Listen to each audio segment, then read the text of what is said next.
Right, yeah. Let's review then. Where is it? Let's do this. Barbaro. No, that's not the name of the album we're talking about. Who's next?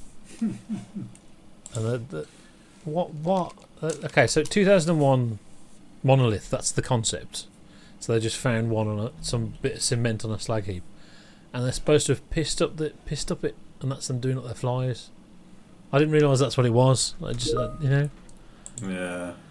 But apparently, only Pete Townsend really pissed up them, and they had to pour water. What does that mean? What's that got to do with anything? Stupid cover. We're coming off the back of reviewing Tommy, aren't we? So this is proper Who. This is good Who. This is classic rock music in that when rock music was good. What a great year and all that. Same year as Led Zeppelin 4 and Aqualung and all these things. It was a concept album originally, a long time in the making, and they abandoned it. There's still elements of that in there. The synth patterns are, for the time, are pretty revolutionary. And that's influenced by Terry Riley, who's like a minimalist composer-y person, I think. And there's also this hippie stuff, Indian guru guy, Meher Baba. That's what Pete Townsend was into, and I think that was what was informing this concept album, which they didn't make. There are big classic songs on here. It's not all as good as those great songs. It kind of sags, I think. It does. For me, it does that. It's our big album. It's such a big album that it's weird we've not talked about it and that we've never even heard it. I've heard the famous songs, obviously, but so it is redundant reviewing it. Come back next week when we tell you something else that's redundant.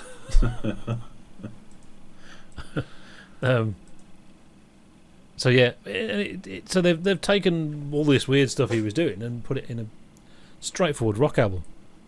Probably did him a lot of good, I think, commercially. I suspect it was probably really good timing, and probably really, really helped get them big in the US and all that stuff. Because Tommy made them millionaires. That was the breakthrough album. So having a really solid classic rock album after that was perfect, I think. Anyone in the comments who thinks well, it's because Tommy's more subtle, that's why you like this and not Tommy. No, it isn't. That's not what it is.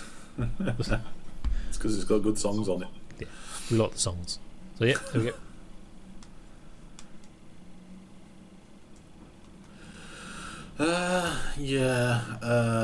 I think the cover is a sort of proto-punk type thing. I've obviously come from the mods days, and it's a bit of a anti. I don't know. It's more to do with attitude than anything else. I suppose. We're just pissing up the system. And if there's a monolith that's going to change the human race, we're going to piss on it. Yeah, the monolith basically was this big mythical thing that started the human race on its trajectory to becoming intelligent beings and stuff like that. And it's used to develop life forms on new planets and turn Jupiter into the sun, and we're going to piss on it. Because we're like that. Yeah, fight the system. So for me, there's sort of like I'm sure it's been discussed quite a lot, but there's a sort of proto-punk type thing going on here. Yes, sort of a screw you, everyone. We're indifferent to your feelings or whatever. Stick it to the man. But I mean, in a sense, that's good, because the thing with punk was it literally was an attitude. Yeah. Of saying offensive things, but for the concept that most of these songs were written for, he's drawn this massive, complex sort of. He's created a complex scenario, and he's really sort of gone to town on the ideas behind it and stuff like that. Who is that? Oh, is it one? Okay. I just hear lots of revving in the background, Kev. It's a pillock outside, going backwards and forwards. Yeah, I got a lot of respect for that. The respect that I don't really have for punk. Yeah. I really wish punk had, done a little bit more with what they were saying. So there's a sort of like revolutionary edge to it, and we've got. So the set list at Live 8 was Behind Blue Eyes Won't Get Fooled Again, and wasn't it one from Quadrophenia? I can't remember. Yeah, it might have been. It wasn't Barbara O'Reilly, was it? That's likely to be the case. Yeah. Who Are You? They played Who Are You as well. That's it. Who Are You? That's probably it, actually. So this is obviously very big for them. These are our, Yeah. These are their big songs. This is what they remember for, and the reason that is actually it's very hard to criticise this album. Yeah. You said it sags in the middle, which it does, but it doesn't really matter because there's some really really good songs on there. Yeah, because the edges are so good. Yeah. It hurts, It hurts a little bit to think that the Who may actually be something worth listening to beyond a poster on the wall or whatever it is. The Who is quite often associated with Keith Moon. Yeah.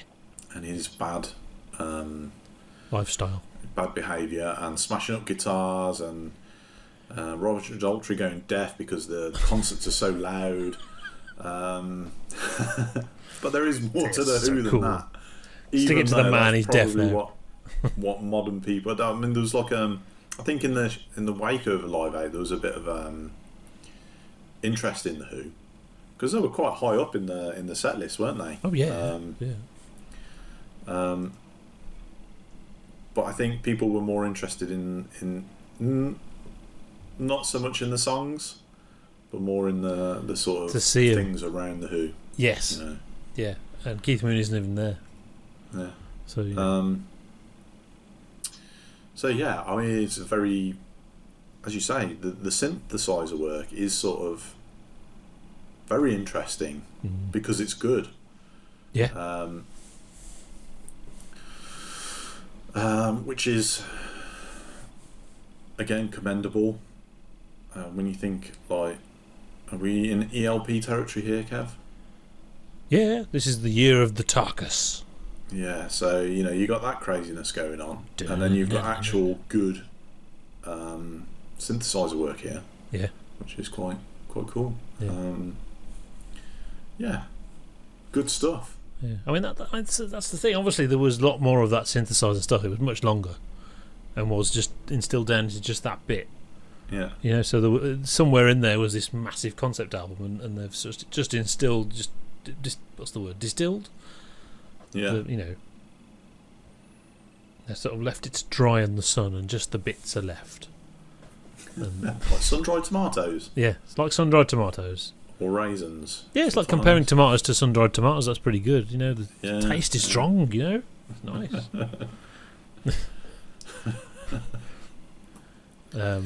Some of the songs are remixed and not others, I noticed, which is interesting. And then, I mean, one of them is My Wife, and the other one, I think, is Going Mobile. My Wife was written by Entwistle. Yeah. Stephen Entwistle, that's his name. Yeah. So that's interesting, but maybe they were very muddy. And Won't Get Fooled Again is remixed as well. I wonder if the reason those two songs were very muddy sounding, is just because they didn't spend as much time on them. Maybe. Actually, on my version, it says Won't Get Fooled Again, original album version. Oh. The only track it says that on. Interesting. I don't know which version this is. Because it's a 2 CD version. Don't know. Oh, right, yeah. Yeah, I've got the one disc version. It's very cheap. It was probably £4 again. £4 is good. Teenage Wasteland. That's what people call Barbara O'Reilly. And the reason it's not called Teenage Wasteland is because that's a different song. There was another song, which I think apparently was going to open Lifehouse, this concept album. It was what the album was going to open with, an acoustic kind of warm-up thing, and then Barbara O'Reilly would be like a reprise, and then they'd start going crazy, you know. It does sound good. Post-apocalyptic story, I think. Kind of predicted the internet, I think. I haven't read a lot into it. You know, but yeah, really special year.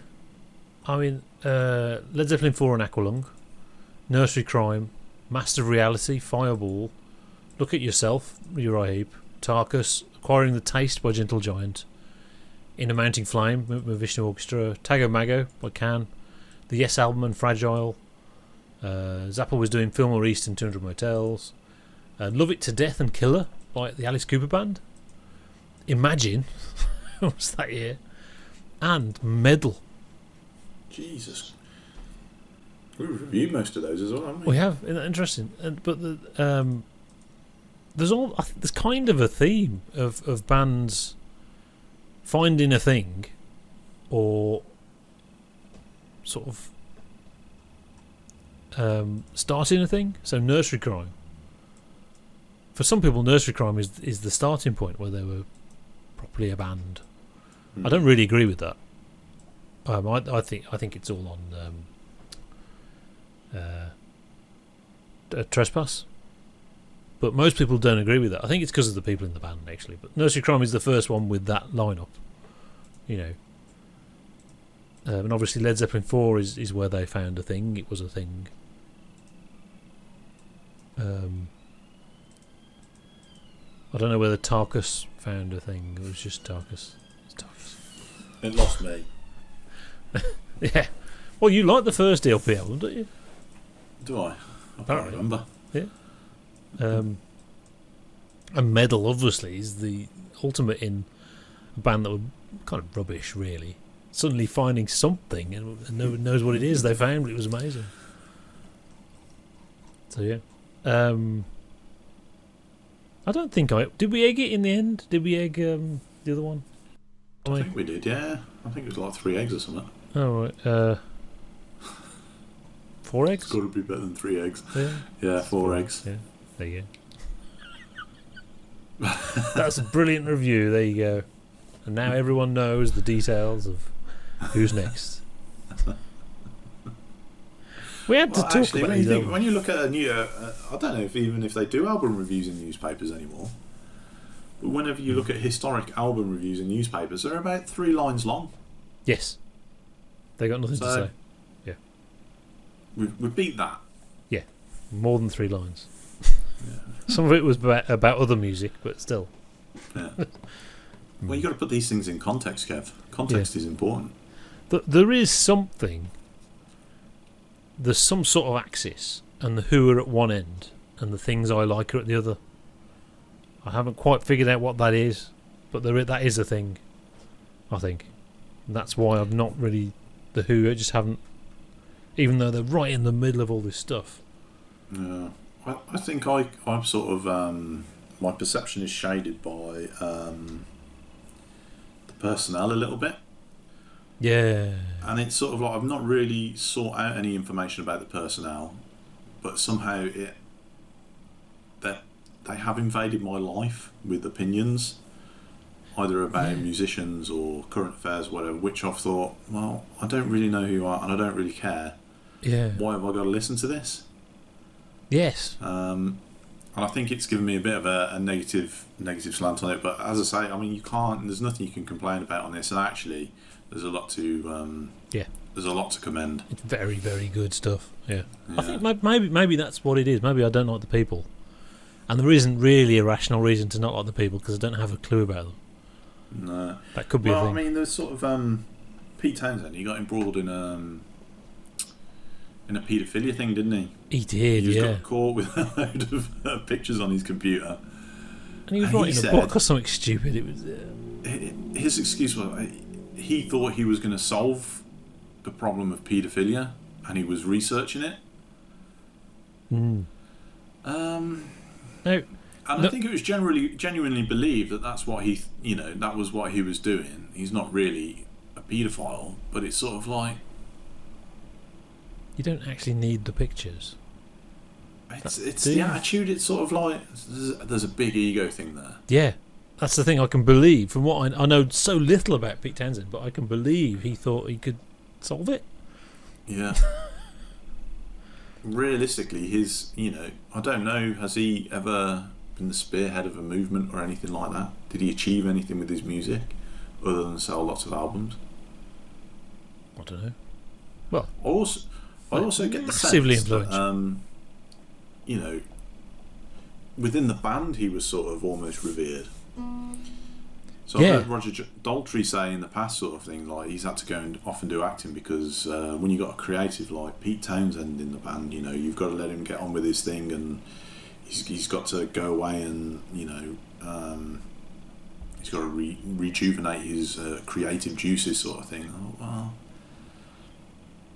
he's your contemporary, Yeah, that's part of the problem as well. I think I get this impression with Roger Daltrey. There's a bit of a Dave Gilmour. Write the songs then. Oh, I don't like that. I think there's a bit of that. And again, I don't know. It's just in my head. I don't know where it's come from. So that might not be true either. Yeah. There you go. But we can see beyond that, Kev, and we can see there's good stuff here. Yes. Which validates our opinion of Tommy, I think.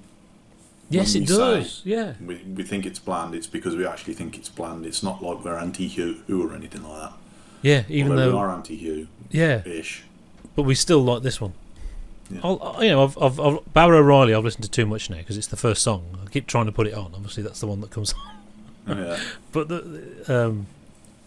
it's really good, and Won't Get Fooled Again is brilliant. Yeah. Behind Blue Eyes is brilliant as well. Oh, yeah, and that's my favourite. I think that's my favourite Who song. Right. Yeah. It's that song that when I sort of like sing it and people don't know it, I'm like, how do you not know that song? Yeah, I would think everybody knows that song even if they don't know who wrote it. Yeah. And in fact, everyone would know The Who is a band, and everyone would recognise that song, but wouldn't necessarily put the two together. Yeah. But what they actually know is Keith Moon was a bad man and My Generation. Yeah, and in wild times. I think they probably invented things like the piles of Marshall amps. Ridiculous. Yeah. Look at all our amps. We've got so many. And smashing up the instruments and all that. And which I've never... Led Zeppelin went to America and took over a whole hotel and just absolutely smashed the place to pieces. Yeah. And the Who was sort of like, oh, okay, that's our thing. Yeah. Yeah, and obviously there's an argument, that Robert Plant nicked Roger Daltrey's image and all that kind of stuff. That's the part of the thing of bands not liking Led Zeppelin is because they nicked everyone's ideas. That from their perspective, they're appropriating what the Who were doing that, the Cream were doing that. Yeah, I don't understand that because this is all came out sort of like British bands anyway. It was the blues thing, wasn't it? It was sort of they got involved with the blues and they appropriated it basically and sort of made it theirs. So that's what you do. That's how things progress. Which again, it sort of baffles me when you hear all these law suits going on about, you just copied me, therefore I want all the royalties to your song. Yeah, that's more about what it all is now, isn't it? It's now all about making money without making any music. Yeah. God, if I was in charge, there'd be changes. Yeah. Only musicians get any money from music. No one else is allowed. Well, hang on, can't we pay the... You want to write a song? No one's allowed to do a cover. Submitted a business plan. Cover versions are banned. That's actually, you go to prison. That little bit there, that's Stairway to Heaven. You nicked it. I want 110% of your royalties. There you go. Anyway. So we're going to review Quadrophenia, aren't we? Yeah. Can't wait for that. Let's wait and see. I'm not sure, but let's wait and see Okay. because you never know.